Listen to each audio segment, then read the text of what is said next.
Property విషయంలో confusion గా ఉన్నారా? గేటెడ్ కమ్యూనిటీలో ఫ్లాట్ తీసుకోవాలా లేదా విల్లా తీసుకోవాలా? మన పిల్లల భవిష్యత్ కోసం ఓపెన్ ఫ్లాట్ తీసుకోవాలా? మన హైదరాబాద్ లో ఏ లొకేషన్ లో కొంటే మంచి అప్రిసియేషన్ వస్తుంది? మరి నమ్మకమైన ప్రాపర్టీ కొనాలంటే నమ్మకమైన గైడ్ కావాలి కదా. ప్రాపర్టీ అడ్వైజర్ కోసం సంప్రదించండి వరాహస్వామి ప్రాపర్టీ గూగులర్. కాంటాక్ట్ 7207218485. ఓం శ్రీ గణేశాయ నమః. ఓం శ్రీ విష్ణురూపాయ నమః శివాయ. నమస్కారం అండి. 2024 జూలై మాసంలో ద్వాదశ రాశి వాళ్ళ మాస ఫలితాలు ఎలా ఉన్నాయో తెలుసుకుందాం. దానికన్నా ముందు ఎవరైతే ఈ వీడియోని చూస్తున్నారో లైక్ చేయండి, షేర్ చేయండి, సబ్స్క్రైబ్ చేసుకోండి. మరియు ఈ యొక్క ప్రేక్షకులకు ఒక చిన్న సజెషన్ ఇవ్వడం జరుగుతున్నది. ముఖ్యంగా ఈ యొక్క గోచార ఫలితాలు అనేది, అంటే రాశి ఫలితాలు అనేవి జస్ట్ 20% మాత్రమే తీసుకోవాలి. అంటే ఈ రాశికి పూర్తిగా బాలేదు అన్నప్పుడు మీకు అలా ఉండదండి. ఎందుకంటే మీ ఒక స్వజాతకం, మీరు పుట్టిన డేట్ ఆఫ్ బర్త్, టైమింగ్స్, దీనిపైన హారోస్కోప్ చార్ట్, జన్మ జాతకం అని ఉంటుంది. దాంట్లో ఉన్న గ్రహ స్థితిల వల్ల, తర్వాత దశాభుక్తిల వల్ల ఏర్పడే ఒక కష్టాలు కావచ్చు, సుఖాలు కావచ్చు, అది మెయిన్ ఇంపార్టెంట్ అండి. ఇక్కడ గోచార ఫలితాలు, రాశి ఫలితాలు అనేవి ఒకవేళ మీ జన్మ జాతకంలో ఏదైనా దశాభుక్తి ఇబ్బందిగా ఉన్నప్పటికీ, ఈ గోచారంలో మనకి గురుబలము, ఇలా రాహుబలము, శని బలం ఉన్నప్పుడు అక్కడ బాలేదు. కాబట్టి అక్కడ అంటే ఏంటి, ఇక్కడ మీ జన్మ జాతకంలో బాలేకున్నప్పుడు ఈ ఇలా గురుబలము, శని బలం ఉన్నప్పుడు జస్ట్ సపోర్ట్ ఇస్తుంది అని అర్థం. ఒకవేళ జన్మ జాతకంలో ఉంటున్న దశాభుక్తి కూడా బాలేదు, ఇక్కడ రాశి ఫలితాలలో ఇక్కడ గురుబలము లేదు, శని బలము లేదు అన్నప్పటికీ ఆ ఒక వ్యక్తి తీవ్రమైన దుఃఖం కావచ్చు, ఆర్థిక విషయంలో ఇబ్బందులు కావచ్చు, ఉద్యోగ విషయంలో ఇబ్బందులు కావచ్చు, మ్యారేజ్ లైఫ్లో ఇబ్బందులు, ఇలా అన్నిటినీ ఫేస్ చేస్తూ వెళ్ళాలి. ఇది చాలా ఇంపార్టెంట్ అండి. ఇది ఎందుకు చెప్తున్నానంటే ఓన్లీ కొంతమందికి రాశి ఫలితాలు మాత్రమే అని అనుకుంటారు. రాశి ఫలితాలు జస్ట్ 20% మాత్రమే. ఇంకా మిగతా 80% మీ జన్మ జాతకంలో ఉంటున్న గ్రహ దశల వల్ల వచ్చే, అది పాజిటివా నెగటివా, అది మెయిన్ మనం చూసుకొని ఈ యొక్క గోచారంలో ఉంటున్నది కూడా మనము మ్యాచ్ చేసుకొని మనము వెళ్ళాలి. సో అర్థమైంది కదండి. సో ఇక మీద ఈ యొక్క ద్వాదశ రాశి వాళ్ళ మాస ఫలితాలు ఎలా ఉందో తెలుసుకుందాం. దానికన్నా ముందు ఈ ఒక్క మాసంలో ఏ గ్రహాలు ఏ రాశిలో సంచారం చేస్తున్నాయని తెలుసుకుందాం.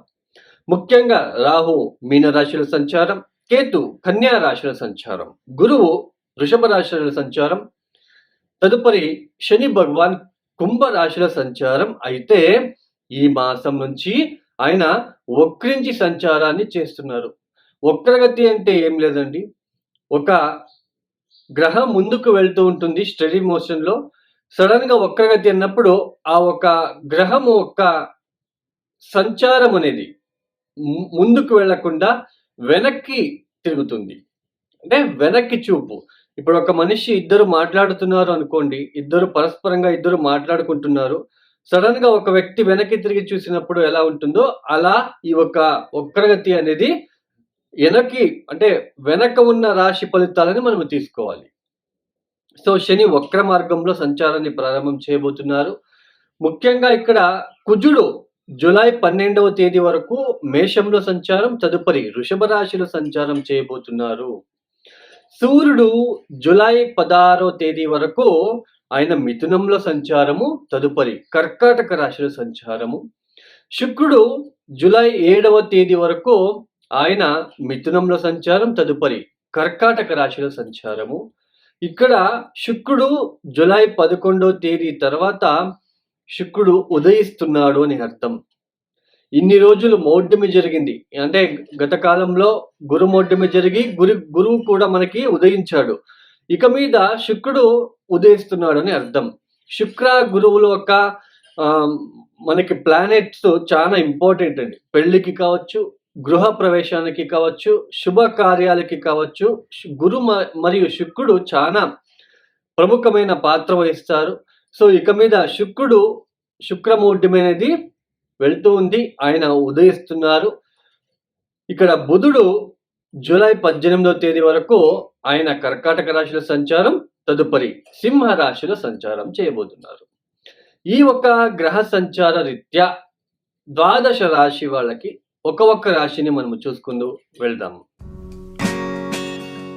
Hi, my name is Gautam and I actually stay in Malkajgiri itself. Like, I had this back pain. It's been 1.5 years. I have tried many treatments like chiropathy, oil massage, physiotherapy especially, but it didn't work out as much like what I expected. I strongly suggest homeopathy because నేను personally allopathy చాలా suffer అయినా. And I definitely do not recommend allopathy. You people can carry on with the homeopathy. Area Malkajgiri and doctor name is like Nageshwar Rao and the clinic name is Neocare Homeopathy. ఇక తదుపరి రాశి కన్యా రాశి. ఈ కన్యా రాశి వాళ్ళకి July మాసంలో ప్రతికూలించే గ్రహాల సంఖ్య తగ్గి అనుకూలించే గ్రహాల సంఖ్య పెరిగింది. ముఖ్యంగా ఈ ఒక కన్యా రాశి వాళ్ళకి బుధ, శుక్ర, తర్వాత గురువు, తర్వాత సూర్యుడు, తర్వాత శని గ్రహాలు, ఇలా 5-6 గ్రహాలు మనకి యోగిస్తున్నాయి, యోగ ఫలితాలు ఇస్తున్నారని చెప్పుకోవచ్చు. బుధుడు వ్యయస్థానికి వచ్చినప్పటికీ ఆయన రాష్ట్రాధిపతి, దశమాధిపతి అవుతాడు కాబట్టి పెద్దగా ఇబ్బందులు లేవు.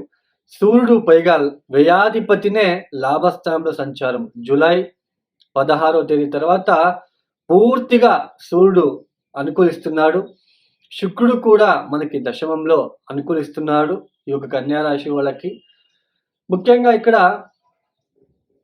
శుక్రుడు దశమ లాభస్థానంలో అనుకూలిస్తున్నాడు. దశమ స్థానంలో మరియు లాభస్థానంలో సంచారము. మనకి అష్టమ స్థానంలో ఏదైతే ఈ యొక్క కన్యా రాశి వాళ్ళకి జూలై 12వ తేదీ వరకు అష్టమ స్థానంలో ఉంటున్న కుజగ్రహ నవమ స్థానానికి వచ్చేస్తున్నాడు. ఆయన కూడా మనకి కాస్త ప్రతికూలించే అవకాశాలు తగ్గిస్తున్నాడు అని చెప్పుకోవచ్చు. మొత్తానికి కన్యా రాశి వాళ్ళకి ఉద్యోగం, వ్యాపారం విషయంలో చాలా లాభదాయకంగా ఉంటుంది. తర్వాత ముఖ్యంగా ఎవరైతే ఈ యొక్క పెళ్లి విషయంలో పెళ్లికి సంబంధించిన ప్రయత్నాలు చేస్తూ ఉంటారో వివాహం కాని వాళ్ళకి వివాహం కుదిరే ఒక అవకాశాలు కనిపిస్తూ ఉన్నాయి. తర్వాత ప్రయాణాలు ఎక్కువగా కలిసి వచ్చే అవకాశం ఉంటుంది. ఒక దూర ప్రయాణాలు చేసే అవకాశము. ఇక్కడ ముఖ్యంగా ఉద్యోగ నిమిత్తంగా దూర ప్రయాణాలు చేయాలనుకున్న వాళ్ళకి ఒక మాసం కలిసి వస్తుందని చెప్పుకోవచ్చు. తర్వాత ఉద్యోగం విషయంలో ఎటువంటి మనకి ఇబ్బందులు ఉండవు. తర్వాత ఆర్థిక విషయంలో ఎటువంటి ఇబ్బందులు ఉండవు. ముఖ్యంగా ఈ యొక్క కన్యా రాశిలో పుట్టిన బ్యాంకుల్లో సెక్టర్లో పనిచేసే వాళ్ళు, సాఫ్ట్వేర్ రంగంలో పనిచేసే వాళ్ళు, తర్వాత బ్యూటీ రిలేటెడ్ సినిమా ఫీల్డ్లో పనిచేసే వాళ్ళకి, తర్వాత రైతులకి చాలా లబ్ధి అనేది చేకూరుతుందనే చెప్పుకోవచ్చు.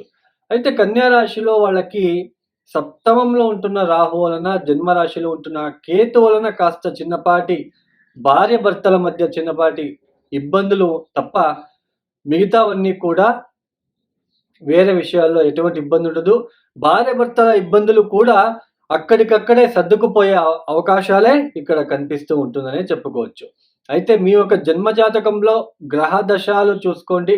అక్కడ కూడా బాగున్నట్లు కనుక అయితే ఈ ఒక గోచారంలో ఈ ఒక గ్రహ స్థితులు కూడా బాగున్నాయి కాబట్టి రెట్టింపు లబ్ధి, రెట్టింపు సుఖము, రెట్టింపు సంతోషము లాంటివి కనిపిస్తాయని చెప్పుకోవచ్చు. మొత్తానికి కన్యా రాశి వాళ్ళకి చాలా యోగదాయక ఫలితాలు గోచరిస్తున్నాయని చెప్పుకోవచ్చు. అంటే మీ చుట్టూ ఉన్న ప్రదేశం, ప్రాంతం, వాతావరణం కూడా ఏదో ఒక సంతోషం ఇచ్చే ఆస్కారం ఉంటుంది. అంటే చుట్టూ ఉన్న వాతావరణం, కుటుంబ సభ్యులు కావచ్చు, స్నేహితులు కావచ్చు, స్నేహితుల వల్ల కావచ్చు, ఎక్కడ వెళ్ళినా కూడా మీకు ఒక సంతోషం అనేది ఉంటుంది. ఏ బాధ అనేది ఉండదు.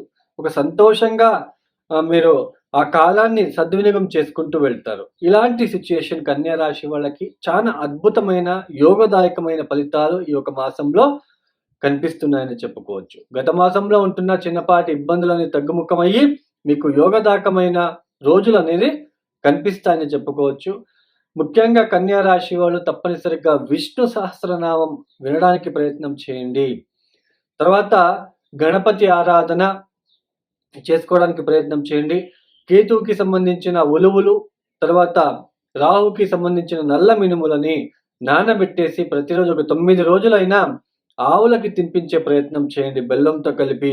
గోచారంలో ఉంటున్న రాహుకేతుల ఒక దోష నివారణ కోసం ఈ పరిహారం చేసుకుంటున్నాను. రాహుకేతులు దోషం తగ్గాలని మొక్కుకొని ఆవులకి తినిపించే ప్రయత్నం చేసుకోండి. విష్ణువుని ఎక్కువ ఆరాధించండి. తర్వాత దత్తాత్రేయుడికి కాస్త అభిషేకాలు లాంటివి చేస్తూ ఉంటే మరీ మంచిది. ఈ యొక్క వీడియో మీకు నచ్చితే లైక్ చేయండి, షేర్ చేయండి, సబ్స్క్రైబ్ చేసుకోండి. సర్వే జనో సుఖినో భవంతు.